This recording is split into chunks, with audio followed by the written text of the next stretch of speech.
Hi ළමයි කොහමද ඔයාලට? අද මම මේ ඔයාලට අරන් ආපු වීඩියෝ එක ස්ටඩීස් එකක් නෙවෙයි. මම අද අරගෙන ආවේ මේ UAE වල මේ යුද්ධ තත්ත්වෙත් එක්ක දැන් අපේ ලොජිස්ටික් ෆීල්ඩ් එකේ ජොබ් වල සිටුේෂන් එක මොකක්ද කියන එක.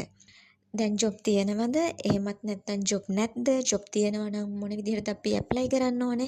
මේ දේවල් කතා කරන්න තමයි මම අද මේ පොඩි වීඩියෝ එක අරගෙන ආවේ. අපි හැමෝම දන්නවනේ අපි දැන් මේ යුද්ධයක් මැද ඉන්නේ කියලා. UAE වලට ෂිප්මන්ට් එකක් ගේනවා නම් හෝමූස් හරහා ගේන්න ඕනේ. ඉතින් ඒ විදිහට හෝමූස් එක හරහා ගේන්න අපිට දැන් විදිහක් නැහැනේ. හෝමූස් එක වහලානේ තියෙන්නේ.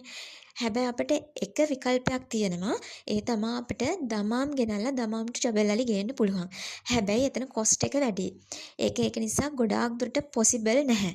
ඉතින් මේ තත්ත්වය උඩ UAE වල ෂිපින් ලයින් වල ෂිපින් ෆීල්ඩ් එකේ ඉම්පෝර්ට් එක්ස්පෝර්ට් මේ ෆීල්ඩ් එකේ වැඩ කරපු ගොඩාක් අයගේ ජොබ් අහිමි වෙලා තියෙනවා.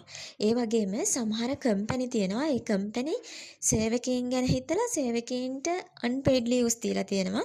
සමහරක් වෙලාවට පේඩ් ලීව්ස් දීලා තියෙනවා. මොකද කම්පැනි වලට ෂිප්මන්ට් එකක්වත් නැති වුනහම ඉන්න කම්පැනි එකේ ඒ සේවකයන්ට ගෙවන්න ඒගොල්ලන්ට පඩියක් ගෙවන්න විදිහක් නැහැනේ. සැලරි එකක් දෙන්න විදිහක් නැහැ.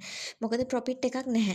හැබැයි සමහර කම්පැනි තියෙනවා. ඒ කම්පැනි සේවකයෝ ගැන හිතලා එයාලට ලීව් දීලා තියෙනවා. මොකද টොප් මැනේජ්මන්ට් එකෙන් එයාලට කියනවා ෂිප්මන්ට් අඩුයි.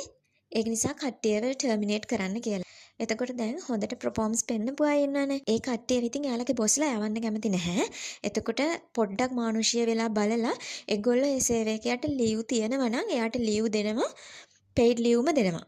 එතකොට අර තව ටයිම් පීරියඩ් එකක් යන හින්දා ඒගොල්ලෝ බලාපොරොත්තු වෙනවා තව පොඩි කාලයක් යනකොට මේක සෙටල් වෙයි කියන බලාපොරොත්තුවෙන් ඒ විදිහට ලීව් දීලා තියෙනවා. ඒ වගේම සමහර කම්පැනි අන්පේඩ් ලීව් දීලා තියෙනවා. ඒ කියන්නේ කිසිම සැලරි එකක් දෙන්නේ නැහැ. හැබැයි යට ජොබ් එක තියෙනවා, වීසා එක තියෙනවා. හැබැයි යට සැලරි එකක් නැහැ. ඒ වගේම තවත් කම්පැනිස් තියෙනවා. කෙලින්ම යාළුවගේ සේවකයන්ව ටර්මිනේට් කරනවා. ඒ කියන්නේ ජොබ් එක නැති වෙනවා, වීසා නැති වෙනවා. ඉතින් ඒ සිටුේෂන් එක තමයි මේ වෙනකොට UAE වල තියෙන්නේ. ඒ නිසා ඇත්තටම මේ වෙලාවේ කවුරුම හරි විසිට් ඇවිල්ලා ජොබ් එකක් හොයාගන්න එනවා කියලා හිතන් ඉන්නවා නම් ඒ මයින්ඩ් එක දැනට පොඩ්ඩක් අයින් කරගන්න. මොකද මෙහි ඉන්න අයගෙන් ගොඩාක් ජොබ් ලොස් වෙලා තියෙන නිසා වේකන්සිස් නැහැ. ඉතින් ගොඩාක් කට්ටියට ආපහු ලංකාවට යන්න වෙනවා ජොබ් එක නැති වුණ ගමන්. මොකද මෙහි ඉන්නකොට ඉන්න තැනට සෑහෙන ගාණක් ගෙවන්න ඕනේ. ඒ වගේම අපි වතුර බෝතලේ පවා ගන්න සල්ලි වලට. එතකොට අපිට සැලරි එකක් නැතුව වීසා එකක් නැතුව කොහොමත් මෙහි සෙටල් වෙන්න බෑ. එතකොට අනිවාර්යයෙන්ම ලංකාවට යන්න වෙනවා. ඒ නිසා ගොඩක් එහෙම ගියපු කට්ටියක් දැනට ඉන්නවා. අල්ලගෙන ඉන්න කට්ටියක් ඉන්නවා. ඉතින් මේ සිටුේෂන් එක මොන වෙලාවෙ මොන විදිහට විසඳෙයිද කියන එක තවම අපි දන්නේ නැහැනේ. ඒ නිසා හොඳම දේ විසිට් වලින් එන්න බලාගෙන ඉන්නවා නම් මේ වෙලාවේ එන්න එපා. මොකද මේ වෙලාවේ රැකියාව අවස්ථා ඇත්තටම අඩුයි ෂිපින් ෆීල්ඩ් එකේ නම්. ඒ නිසා හොඳම දේ තමයි පොඩ්ඩක් ඉවසලා ඉන්න. ඉවසලා ඉඳලා මේ සිටුේෂන් එක සෙටල් වුණාම ඔයාලා විසිට් එකකින් ඇවිල්ලා හරි නැත්නම් ඔහේ ඉඳලා ඇප්ලයි කරලා හරි ජොබ් එකක් හොයාගන්න පුළුවන්. ඔයාගේ ලක් එක හොඳයි නම් ඔයාට ඔහේ ඉඳලා ඇප්ලයි කරලාම ජොබ් එකක් හොයාගන්න පුළුවන්. ඒ වගේම ඔයාට ඇවිල්ලා ජොබ් එකක් හොයාගන්න පුළුවන්. ඒ වගේම වෙබ්සයිට් කීපයක් තියෙනවා. ඒ වෙබ්සයිට් through ගිහින් ඔයාට ඔයාගේ CV එක අප්ලෝඩ් කරලා ඔයාට ඇප්ලයි කරන්න පුළුවන් ජොබ් තියෙනවා. මම මේ වෙබ්සයිට් ටිකත් මේ පහළ ඩිස්ක්‍රිප්ෂන් එකේ දාලා තියන්නම්. ඔයාලා ඒවට ගිහින් ඉවර වෙලා ජොබ් බලන්න. ජොබ් බලලා ඇප්ලයි කරලා තියන්න. මම ඔයාලට කියන්නේ ජොබ් එකක් නැතුව මෙහාට මේ වෙලාවෙ එන්න එපා. ජොබ් එකක් හොයාගන්න අරමුණෙන් මෙහාට එන්න එපා කියන එක තමයි මම කියන්නේ.